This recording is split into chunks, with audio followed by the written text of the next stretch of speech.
Hunt them. Put them down, one by one.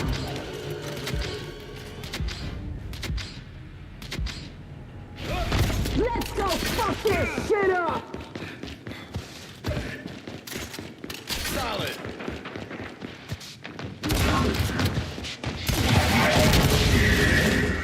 Crack one.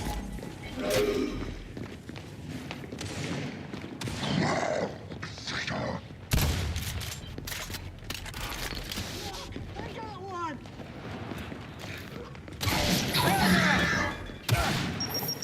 Been confirmed.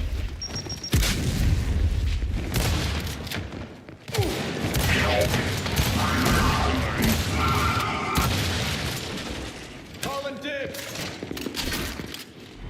Enemy visual confirmed. Don't mess with a carbine, man! What'd I do wrong?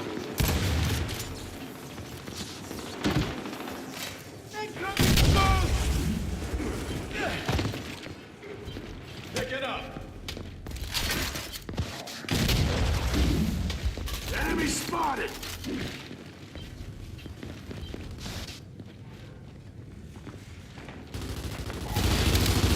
You suck! I see the film! Come on, hurry up, guys! That was so cool! You suck! Just awful. Got eyes on one.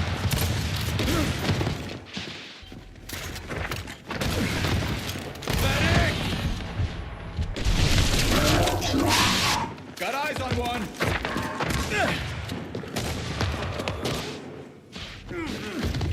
My favorite sound. You suck! Look out! Smoke out!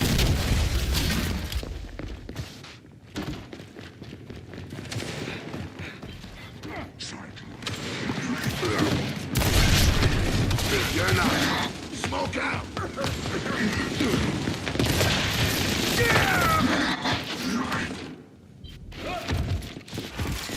Nice! Nice!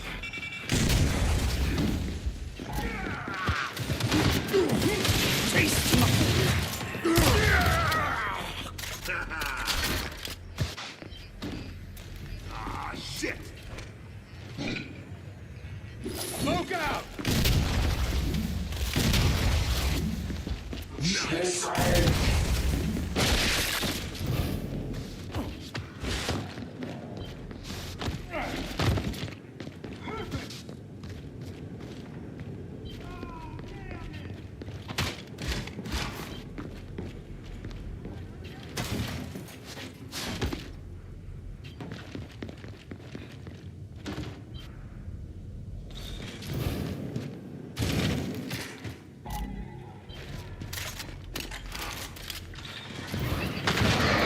Sniper! Good shit. You suck! Just You awful. suck!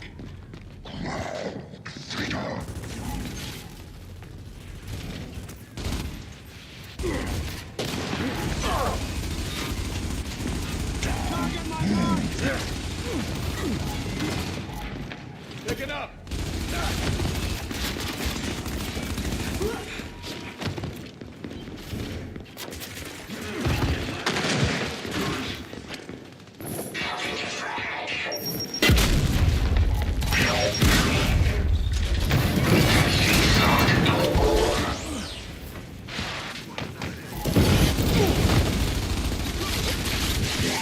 Enemy contact!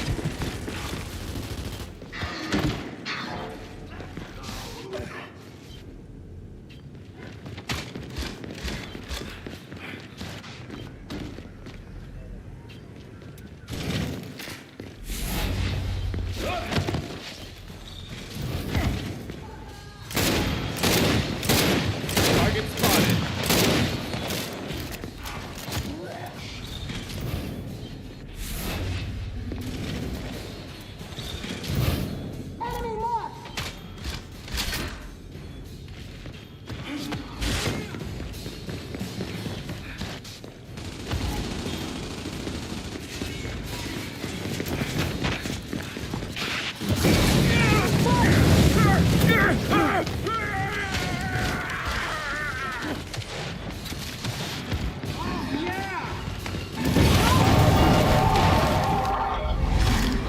Exceptional work, Gears.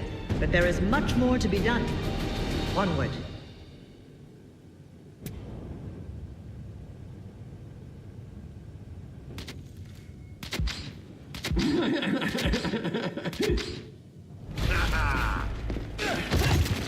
Locked and loaded.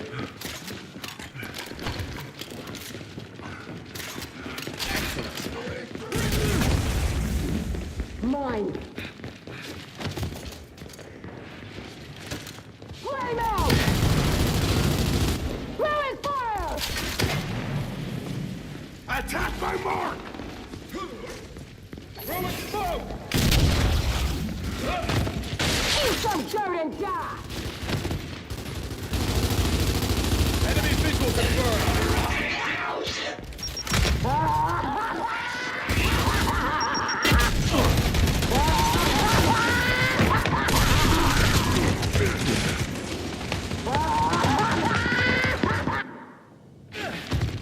My favorite sound.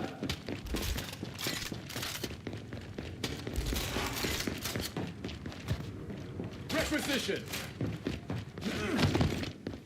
Still got it. Good to go!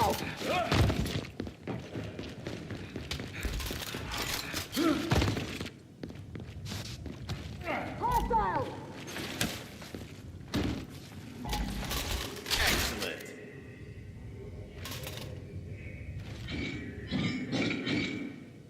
Smoke out!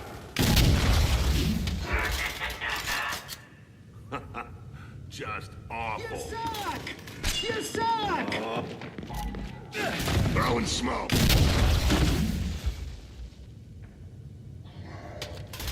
Excellent.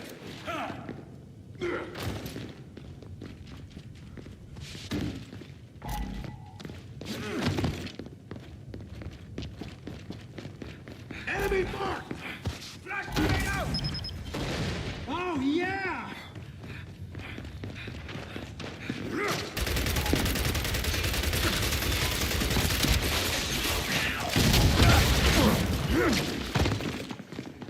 Got eyes on one.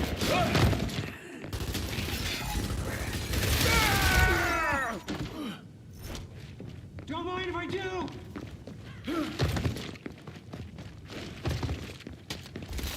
Locked and loaded.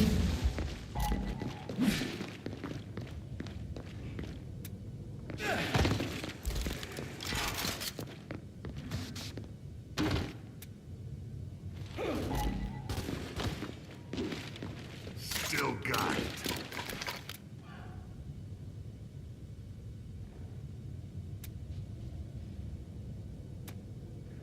Ah, good. Flashbang out!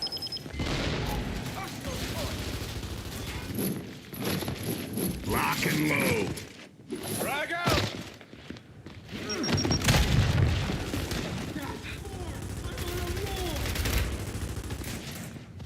Come on, you want some of this? Gotta look at your tactics.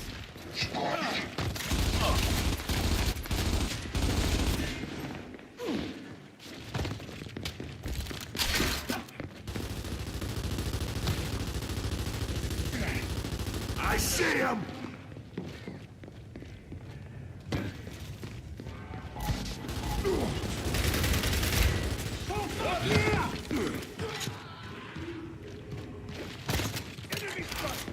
Outstanding.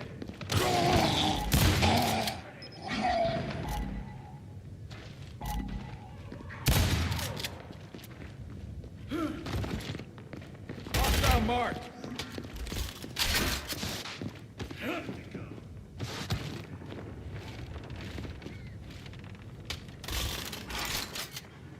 Target spotted.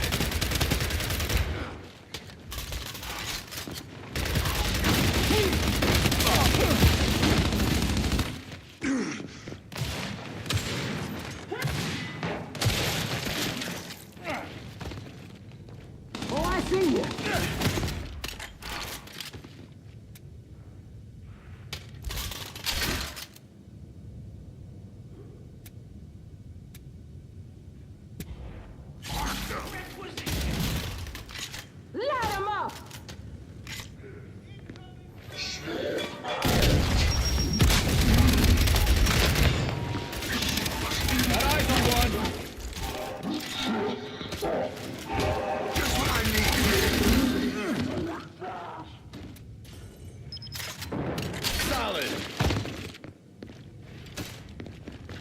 Enemy marked!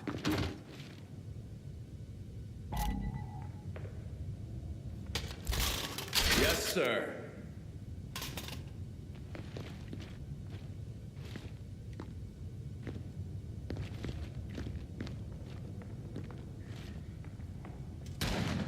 Goes the free shit.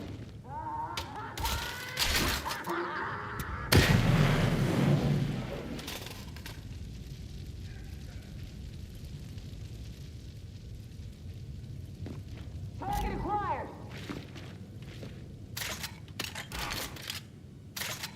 Excellent.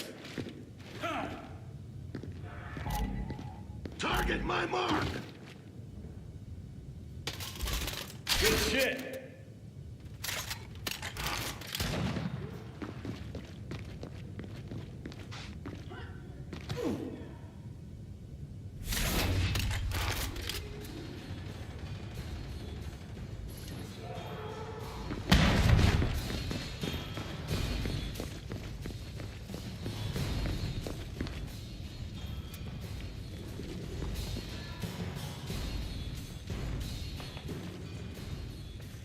Eyes on target. Still got it. Don't mess with the Carmine, man!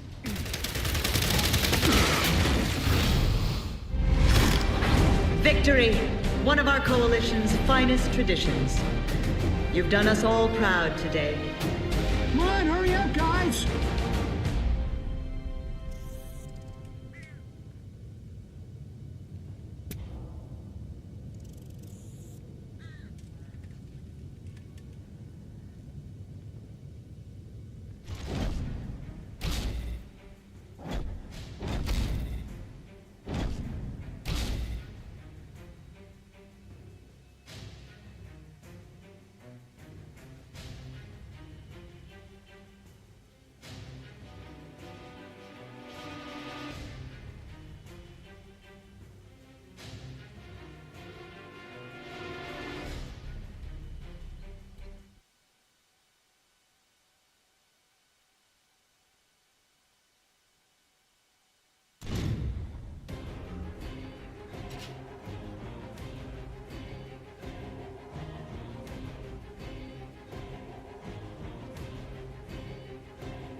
Let's unbox the Skylight Calendar Max. Opening the box, you'll find the Calendar Max and its 27-inch screen designed. Hello and welcome to the Skydival channel, and today let's go over the best and worst CPUs to buy in mid-2025. So up until this point, AMD and Intel have pretty much released everything for their consumer CPUs, although there are rumors of a P-core only series of CPUs from Intel for their LGA 1700 socket, and AMD may be finally bringing the 9500F and 9600 to the masses. Other than those, we're pretty much set in stone for CPUs for the year 2025, but there have been some changes in the market since the last time I made this video.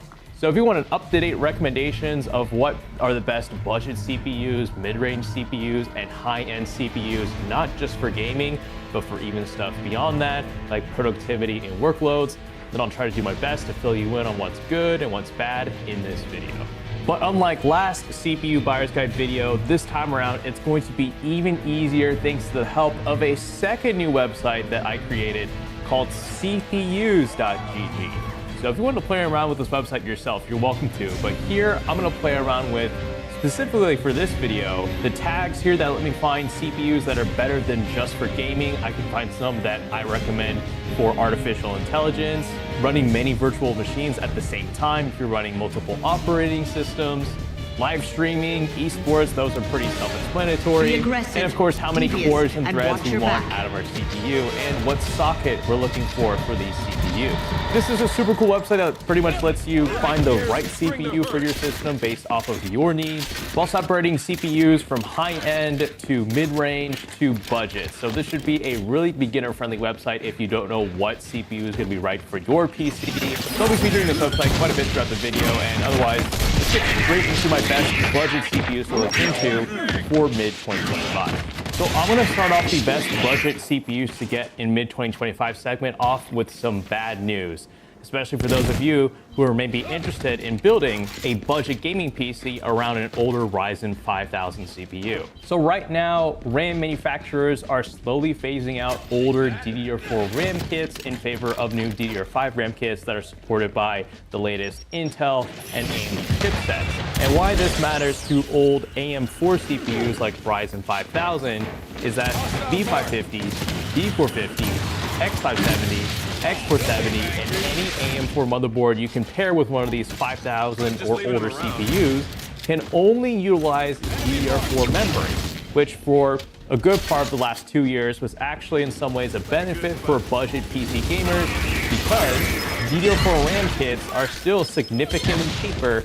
than DDR5 RAM kits. You can pick up this here from this $500 gaming PC build I've got on PCBuilds.gg for 31 bucks, which is still really affordable. But knowing that RAM manufacturers are probably going to start phasing out DDR4 RAM kits in favor of DDR5, as seen as in some places they've actually resumed production because consumer demand is still there for old DDR4 RAM kits, I can't say with confidence that the advantage of going with cheaper memory on an older Ryzen 5000 system may be worth it in the future. So for the moment, for my favorite budget gaming CPUs, I'm going to give these Ryzen 5000 CPUs that I would otherwise recommend, like the 5500 and the 5600, a soft no, because of that potential looming DDR4 RAM production slowdown that could jack up prices on DDR4 RAM kits, which won't really make this older CPU platform that viable anymore in 2025 and beyond. But what I do recommend instead, so we'll just get right into my favorite budget gaming CPU.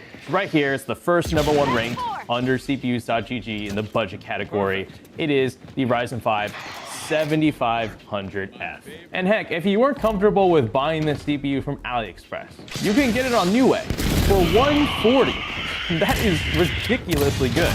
And to summarize why this budget gaming CPU is the best, just to show you, the 7500F beats the 12600K, the 7500F beats the 14400F, the 7500F beats the 12400F, while costing about the same as all the CPUs other than the 12400F. But unlike these CPUs here, these are on the LGA 1700 socket. So it's Intel's old socket actually. The new one is LGA 1851. So you technically are buying into an older socket with these older Intel CPUs, whereas with AMD, the AM5 socket is still supported, and according to Lisa Su, will still be supported into 2027 and beyond. Which makes it really cool because you can take this budget 7500F on the right motherboard and say upgrade it to a 9800 X3D or whatever the next 10800 X3D happens to be. So it's fast, affordable, and has plenty of upgrade options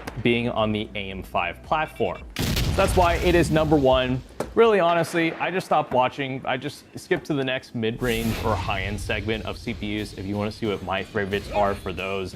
Nothing's really going to beat the 7500F right now. But if you wanted options, say if you were a video editor and you wanted a CPU with more than just 12 threads for video editing or other productivity workloads, we go ahead and set the tags here to editing and we scroll down to budget. The nice thing with these Intel Core i5 12600Ks and 14400Fs is that they come with 14 threads, which is technically 2 more than the 12 threads that would come with the 7500F, but nonetheless is there. And although I've got the KF models here, if you get the non-F models that come with integrated graphics, those include the Intel Quick Sync codec, which is nice for video editors who otherwise don't have like a super expensive RTX 5000 GPU or RX 9000 GPU to decode 4K H.265 compressed 10-bit 422 footage. You can just do that off of the CPU, but you gotta make sure that it doesn't have a match. But otherwise, like what I have here on the website, it's 7500F or nothing. I am aware though that the 8400F, depending on your region, can be a good buy, but at least here in the United States, there is only a $25 difference in price. And at that point, you gotta go 7500F. It doesn't matter if the 8400F is an 8000 CPU, it comes with half the L3 cache of the 7500F, which does it more harm in gaming, despite technically having an 8000 series name over a 7000 series name. Look up benchmarks between the 7500F and the 8400F if you just want to see what I'm talking about. Heck, the 8400F gets beat by an old 5600, so I rest my case. Now let's move along to the best mid-range gaming CPUs, which I will say there's a lot of variety, which is great to see, mostly from AMD, but to Intel's credit, they are providing a gnarly discount on the Intel Core Ultra 265K. You can get this for $293. I think that's kind of decent for those of you who are video editors and gamers who once again want to utilize the Intel Quick Sync codec in these non-F Intel CPUs for video editing if you can't afford a super expensive RTX 5000 or RX 9000 GPU for video editing. But would I really choose this CPU for gaming for $293? History. Team Y is excited to be teaming up with NVIDIA for our upcoming virtual event, where we'll be exploring universal AI and visual computing performance for the data center. Join us on July 24th for an in-depth exploration of the NVIDIA RTX Pro 6000 Blackwell Server Edition, a groundbreaking data Clean center sweep, Gears. engineered to Carry accelerate on. the most demanding AI and visual computing workloads. Built on the advanced NVIDIA Blackwell architecture, this GPU delivers exceptional performance for AI inference, scientific computing, graphics, and video applications. Sign up today by clicking the link in the video description.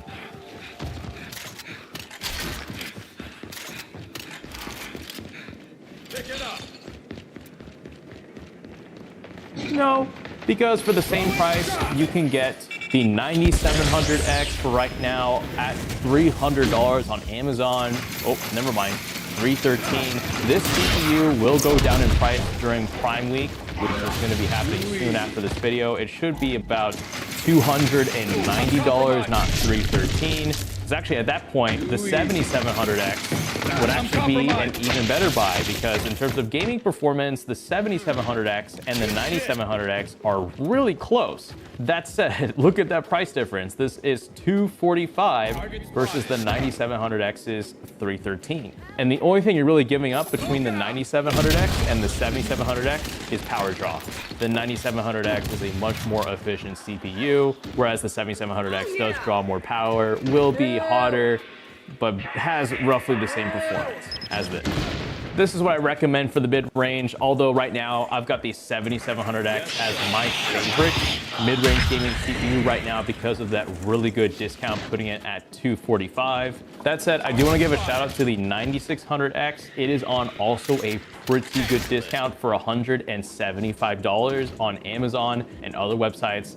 This is very, very competitive. Actually, to some degree, I never saw the last generation 7600X go below $195 at all during Black Friday and Cyber Monday. And right now, in the middle of 2025, you can pick up a 9600X for $175. That is pretty spectacular. If anything, I might actually put it here at the top, but I think that 7700X at $245 is too good of a deal, given that it's an 8-core, 16-threaded CPU. But the 9600X for $175 is also really, really good. And if you were just a gamer and you didn't know if you wanted to choose the 7700X or the 9600X, don't sweat it. You really don't need any more than 8 cores for PC gaming. 6 cores is still going to be fine in 2025. If you had to save that $70 or so with the 9600X, you're not losing out on your gaming PC lifespan or anything like that. But regardless, both of these will be really good choices for a mid-range gaming PC in 2025.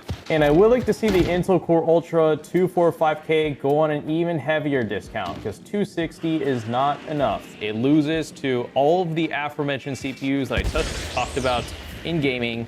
This needs to be like 220 for me to consider it because it does come again with multiple threads, which makes it okay for productivity work, but for gaming, still slow. Now for the best high-end CPUs for gaming and anything else, because actually the more you spend on your CPU, the more equipped it's going to be for productivity and workstation applications. You can see with all the tags here underneath these CPUs. There's quite a bit you can do with 12-core and 16-core CPUs, but I want to reiterate, you really don't need those 12 or 16-core CPUs for gaming.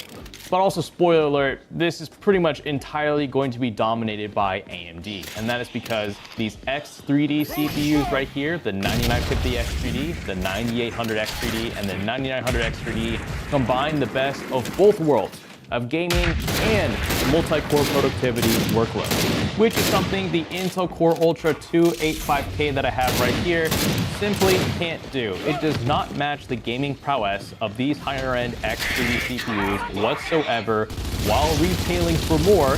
But in terms of multimedia workloads and productivity and that kind of stuff, it is still faring pretty well.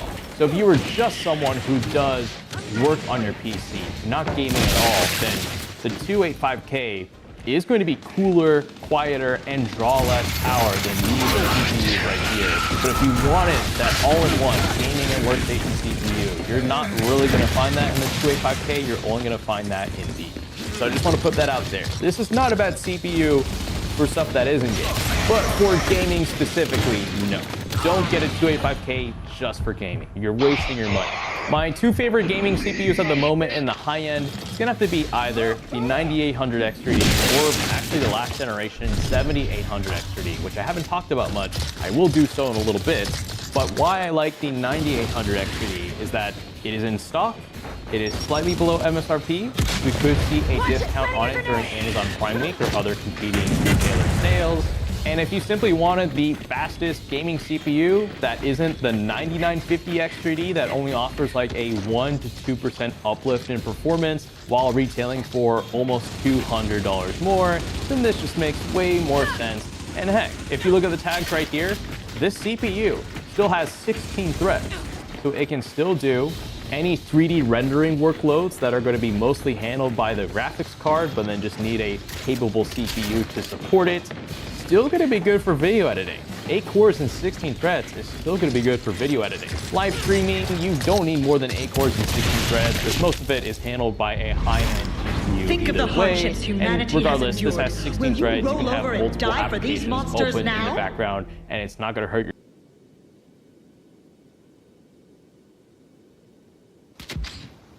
Group up! Flank him! Flank him! My favorite sound.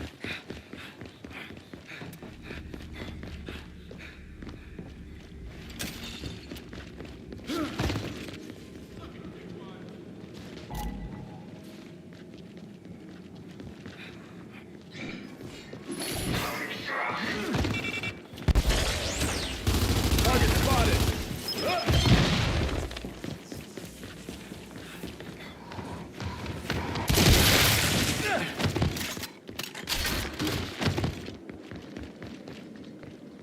Got him. Trap set. Frag.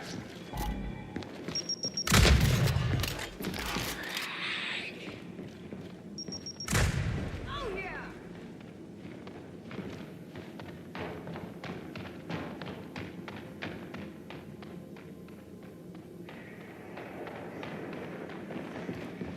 Locked and loaded. Picking up.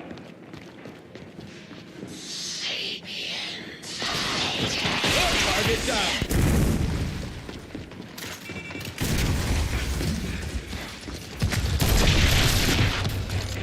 Picking up.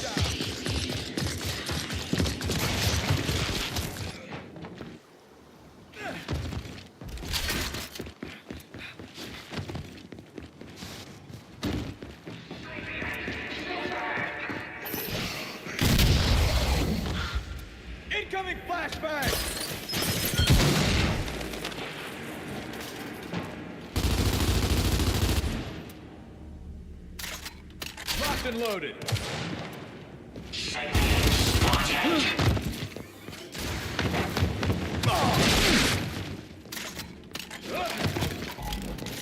Calling dibs. Too easy.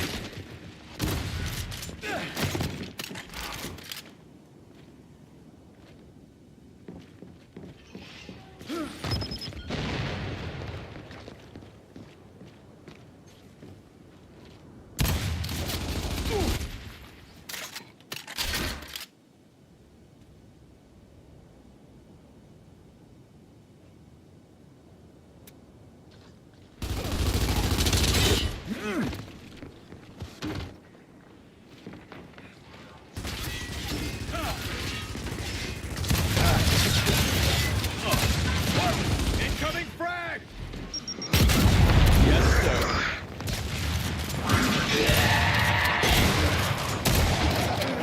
Meet shield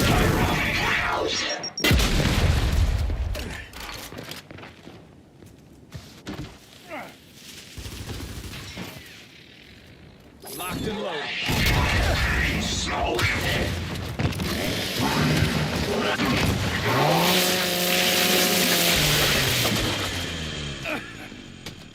Solid.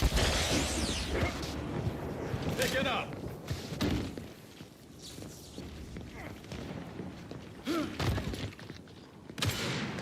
Got eyes on one.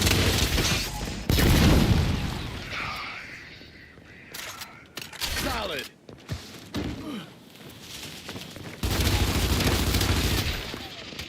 My favorite sound.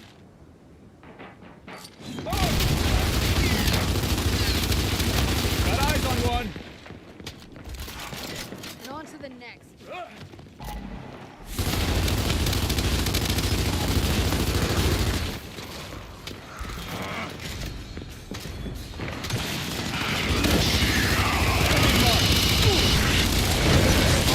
Clean kill.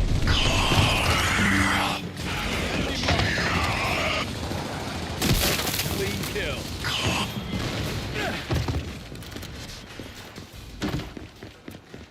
Group up!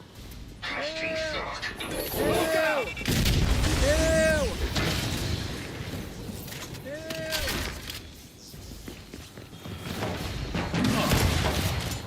Enemy mark. Enemy mark.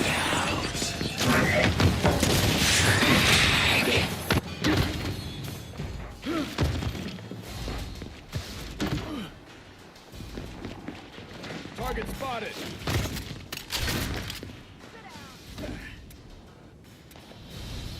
Look out!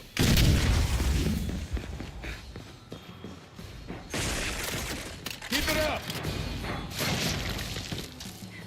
Yes!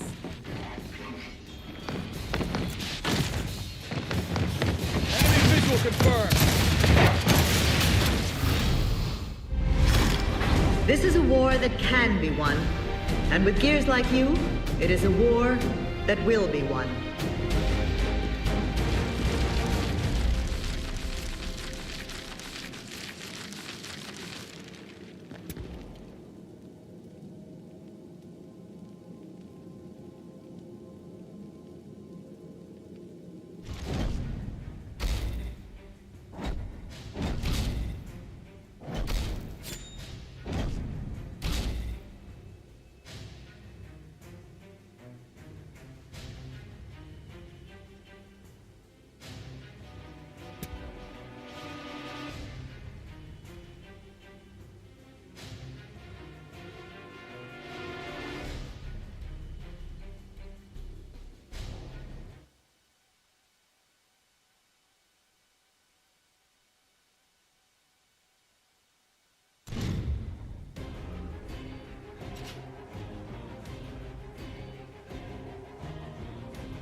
Hey there, welcome back to the channel. Have you ever accidentally deleted something important from your USB flash drive? I know how stressful that can be.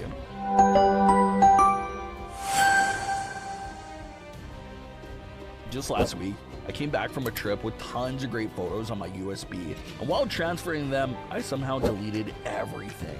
I panicked, checked the recycling bin, nothing there. So what do you do when this happens? Don't worry. In today's video, I'll show you the best way to recover deleted files using EaseUS Data Recovery Wizard. Before we get started, let's quickly go over what actually happens when you delete a file. It's not really gone. Windows just marks the space as available for new data. That means if we act fast, those files can still be recovered. Stick around as I walk you through the recovery process step by step. And before we dive in, don't forget to subscribe and turn on notifications for more useful tech tips. Method 1. Recover deleted files using EaseUS Data Recovery Wizard. After I realized my files were gone, I started Googling and found that data recovery software could be a lifesaver. I tried a few options like Windows File Recovery and Recovia, but EaseUS Data Recovery Wizard really stood out as the best one. Here's why I love it. Well, for starters, it has excellent data recovery algorithms, which means it's really good at finding your lost files. It supports multiple file formats, so whether you're trying to recover a photo, video, or document, it's got you covered. Plus, it works with all storage devices, USB drives, hard drives, SD cards, pretty much anything that stores data. Here's the best part. You can recover up to 2 gigabytes of data for free. No need to worry about any hidden fees. The process is intuitive and easy to follow, so you don't need to be a tech expert. And before you recover anything, you get to preview the files, so you won't accidentally restore blurry pictures or corrupted videos. Step 1. First, go to the official EaseUS website and download the free version of the software. It's quick, and it won't take up much space on your computer. Once you've installed the program, open it up and select your USB flash drive from the list of drives. Step 2. Click the Search for Lost Data button, and the software will start scanning your drive for any deleted or lost files. Here's where the magic is. You'll see all the files that were deleted, and you can even preview them to check their quality. Trust me, the recovery results are impressive. I found photos that I thought were gone forever. They look just as good as the originals. Step 3. Once you've picked the files you want to recover, hit the Recover button and choose a location to save them. Just remember, don't save the files back to the USB drive. You should pick a different storage location, such as a C drive or D drive on your computer. And that's it. You've got your files back with just a few clicks. If you're ready to recover your files, just click the link in the description below to download EaseUS Data Recovery software and get started right away. Trust me, you'll be glad you did.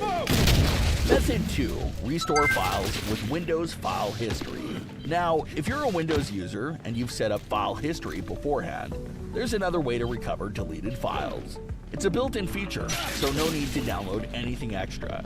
Here's how it works. Step 1. In the search bar, type File History. Click on Restore your files with File History. Step 2. Scroll through the available backups. Find your deleted files and click the green Restore button. Step 3. Boom! Your files are back. But remember, this method only works if you've been using file recovery to back up your files. If you haven't set it up, you might need to go with EaseUS Data Recovery Wizard. So, to recap, today we've covered 2 ways to recover deleted files from your USB flash drive. First off, EaseUS Data Recovery Wizard. Super easy and really effective. The second method is Windows File History if you've been using backup. I hope this video helped you out. If you find it useful, don't forget to hit that like button, comment with your questions, and subscribe for more helpful videos. Thanks for watching, and good luck getting your files back.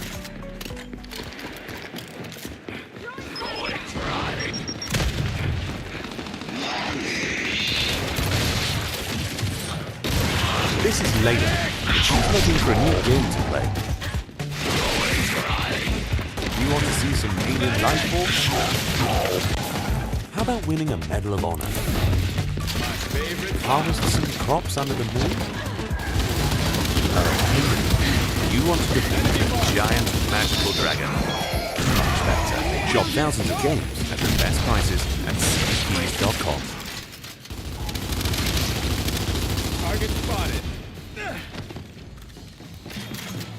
To me, people don't give them enough credit. People always say, well, fuck what this shit is known,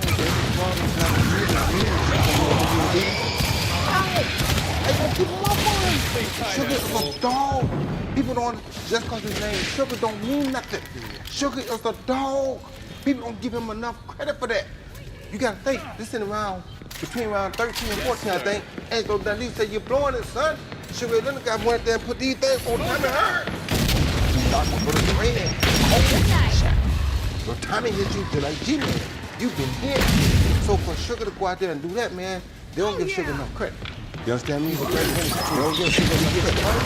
No, they don't give Sugar enough credit. So for me, I like Floyd, and Floyd is cool, but it's like, Floyd Daddy, they really fight that close to Sugar. Sugar kind of did what he wanted to do with Floyd Daddy, and it's like, it's gonna be hard. You can see how they're gonna take it and beat Sugar. I mean, they'd have to do something different.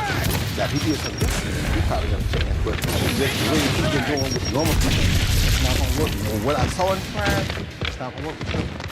I got a third element right there. If we'd fought like that during the Locust War, humanity would have ceased to We exist. think Floyd got one, but we don't know. We ain't never seen the challenge. We know Sugar got one. What you think? How you think that fight would have went though? Whoa, Floyd and Sugar? Y'all two. With me and Sugar? He's really been hurt. He's gone down before one time, but there is a perfect left hand. Roy never saw it coming. Roy is out. And Roy may be out of the seat. That's why Carter wanted to be the foul puncher, because he answered Roy's right here at this stage. Just a minute into potentially what is a 36-minute night, 12 3-minute rounds.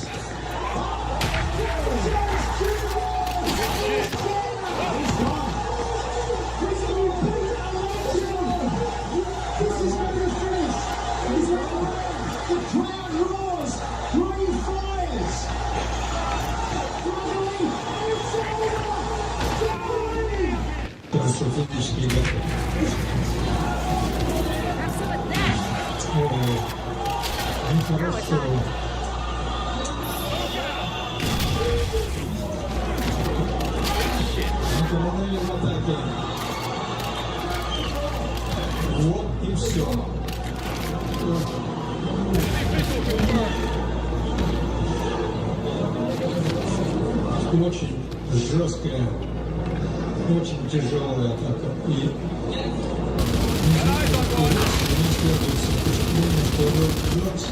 сам в этом виноват.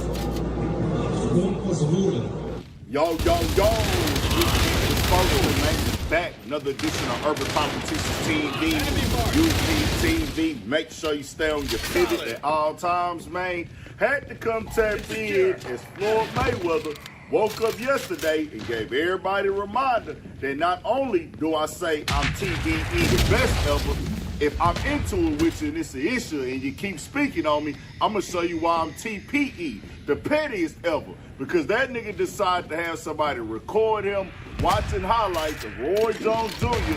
being knocked out in the ring over the last few years after he got took down by Antonio Tarver after he went down after his prime and everything like that, but continue to box throughout these years, different events, and they was looking bad for Roy Jones Jr., and that's the nigga we came up on knowing as one of the ones. That nigga was true. But he went down, he got older, and with they back and forth throughout these years, it seemed like it ain't gonna stop no time soon. And I had a link in the description where you can watch that clip at the beginning where this started at right there with Andre Ward with all the fight show as he came up in a comparison with Sugar Ray Leonard. Now Floyd just gave his different critiques on different boxing legends, but this right here, when Roy Jones questioned his heart, you know that nigga Floyd Mayweather was like, hold on, nigga, you gonna try to say I ain't really got no heart now. And if you are a true fan that watch boxing, love boxing, enjoy boxing like myself throughout these years, you know one thing any boxer don't want to have anybody question, especially another boxer, is his heart. No matter how you slice the pie. Nigga, I done had 50 professional fights. Nigga, I done had hundreds and hundreds of fights as an amateur and growing up as a kid. I done had bloody noses, busted lips. We done seen Floyd get hit throughout his career before. Judah done caught him with one. Shane Mosley done caught him one. Other guys throughout his career that caught him with some shots. Miguel Cotto that had his nose busted up and all that. So when you question his heart, just even with his ability to be like, hey, nigga, I'm going to get in this ring and really put my life on the line, that nigga going at Roy Jones. Now, this is nothing new. Throughout these last years, they've been going back and forth with things. We've heard the list when Floyd did his top 5.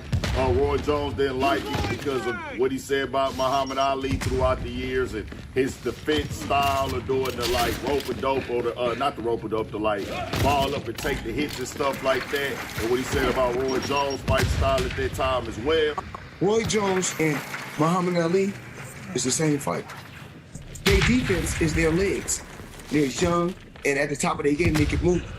Once their legs went away, they sat down the rope-a-dope. Ali, the same fighter that got beat by a fighter with 7 fights. Leon Spinks beat Muhammad Ali when he only had 7 fights. Ken Norton really beat Ali all 3 times. Go back and look at the fights. And I take my hat off to Roy Jones.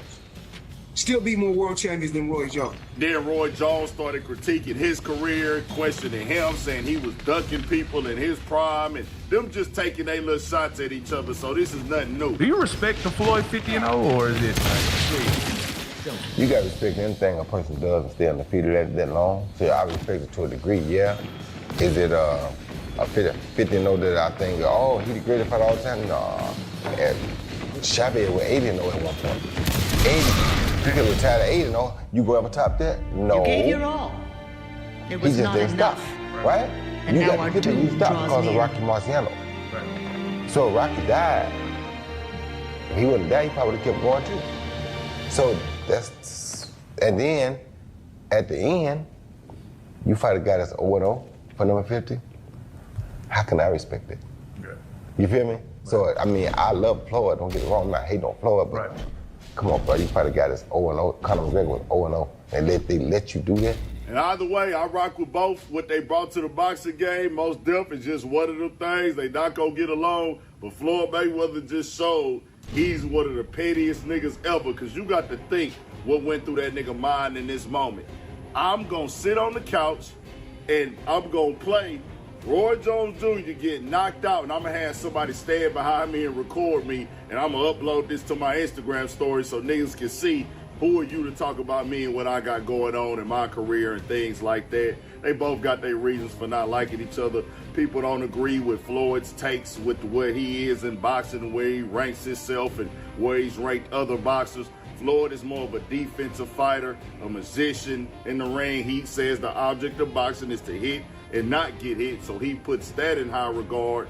And other people, they look at boxing like, hey, nigga, get in there, duke it out, see who hit the hardest, see who can last the longest, who gonna get knocked out, and go in there like a warrior, just swing your hands wild. Floyd is like, nah, nigga, that is not the skill side of boxing. So to each his own when it comes to that. Tell me what y'all think. We got more coming, more videos, all that. 1000 for Shit Show. Stay on your pivot. With Asana, AI teammates can pull real-time data and help keep work on track, so every team can work smarter and faster. Asana, the #1 AI work management platform. Try for free today at asana.com.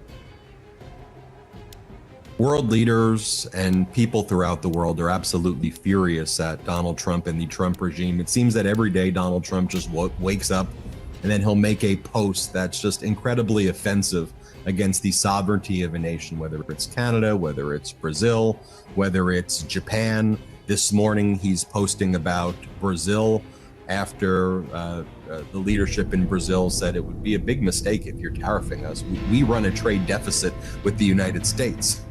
And then Donald Trump then posts, Brazil is doing a terrible thing on their treatment of former President Jair Bolsonaro. I have watched as the world they have done nothing but come after him day after day after day. And then Donald Trump talks about, we're the hottest country in the world right now. And the great people of Brazil, they should want to be hot too, just like we are hot right now. And people are looking at this and they're like, what the hell are you talking about? Tourism is down in the United States massively. I think this is one of those big stories that are not getting enough attention.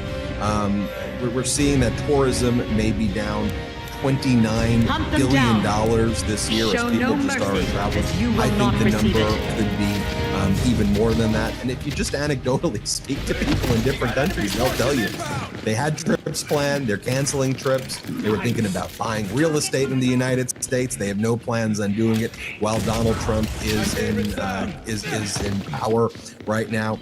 And then remember when the Trump regime said they were going to do 90 deals in 90 days, and they had Peter Navarro. I guarantee you 90 deals in 90 days. They basically have done 0 deals in 90 days. They have 2 somewhat frameworks of a deal, one in the UK and another one in Vietnam, but those aren't really deals. It's loose frameworks or social media posts. They didn't do a deal with China. He just caved. Here's what Peter Navarro said, though, earlier in the morning.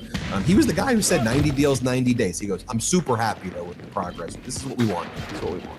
Play this clip. I've always wanted to ask you for the last 90 days about your comment on April 7th when you said 90 deals were possible in 90 days. We're almost up. And I just wonder, was your thinking at the time that it really was an aspirational number, or are you kind of disappointed in 2 for now? I'm happy with the progress we've had because every country that we run a major deficit with is fully engaged. I think what we're learning from the negotiations is simply, Carl, how difficult it is for these countries to give up the advantage they have over us. And so therein lies the tale. I think the negotiations are proceeding well. And by the way, the tariff revenues are coming in and really helping this country. The tariff revenue is a tax on American companies, on our importers. And did you hear what he said?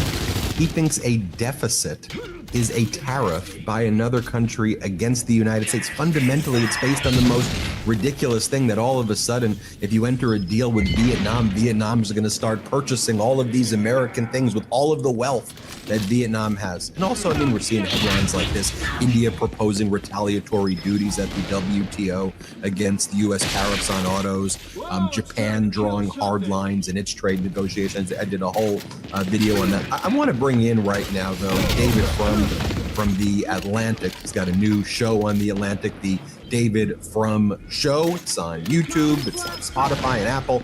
It's on video, wherever you get your podcasts from. David, I noticed that you were posting this morning that you were at an airport recently, I think either going to or coming back from Toronto, and you're like, where? Wait a minute, I'm noticing something very different here.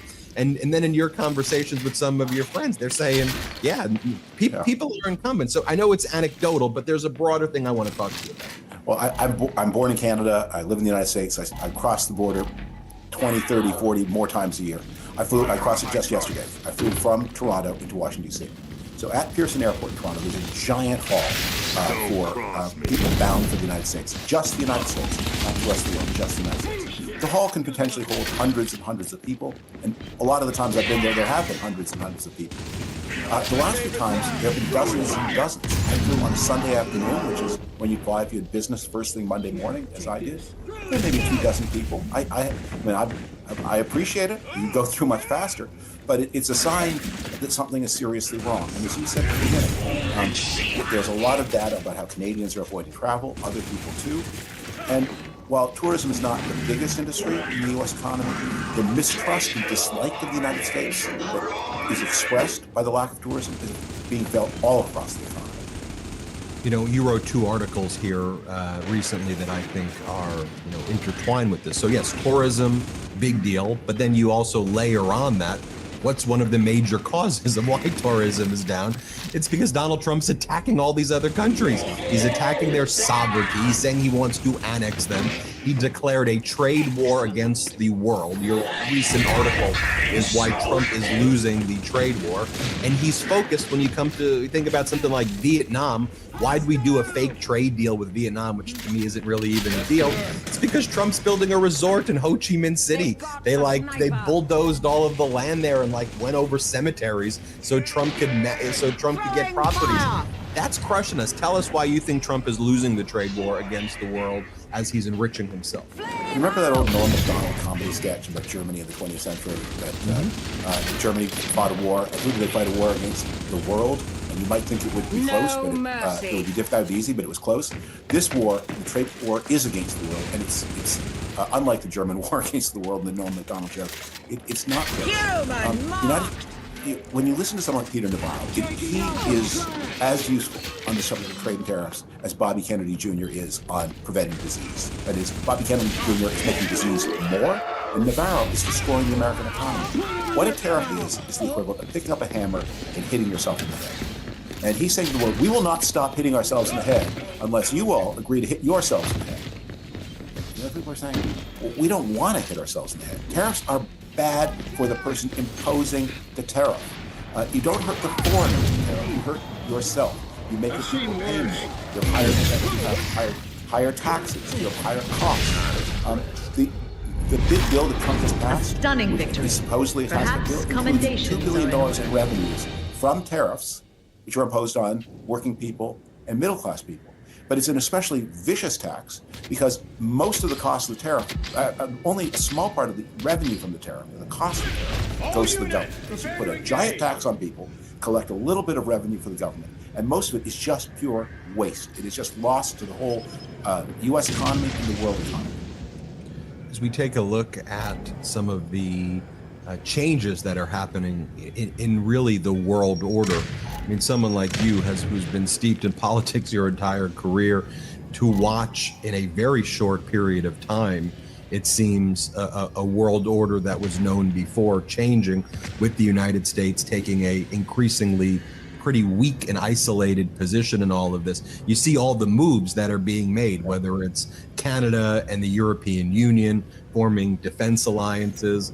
You know, even though Donald Trump was at that NATO summit, they really relegated the U.S. position to talking about limited topics, and they didn't really have him in some of the other sessions. Australia and Japan didn't even show up to the NATO conference. They didn't want to be around Donald Trump, and now we're seeing meetings between China, South Korea, and Japan at the minister level, something we would never see before.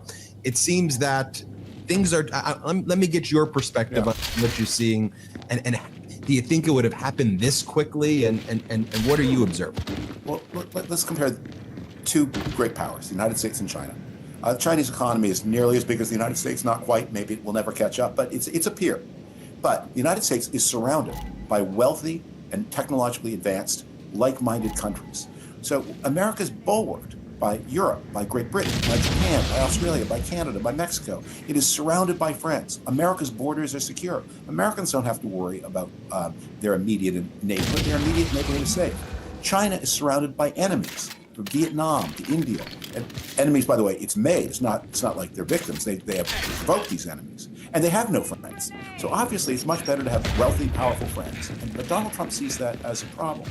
And of all the many cases of bad behavior, the one that is actually most dangerous is the one that sounds serious, and that's Greenland. Because the United States is not, in fact, going to invade Canada. Trump threatens, but it's not going to happen.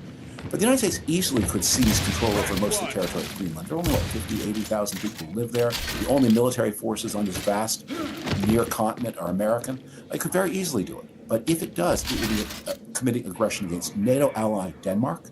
It will create a question. Does the NATO treaty defend against aggression by one NATO country against another NATO treaty? It leaves NATO dead. Denmark will have to withdraw from NATO, and NATO just collapses. So Greenland sounds dumb and silly and petty, but it's actually the thing that is the stupid little brick that could pull down the whole architecture of American security. No, when I even read, though, how the idea of annexing, conquering, taking over Greenland is so normalized by something like, you know, the New York Post. I mean, this is how they reported about it yesterday.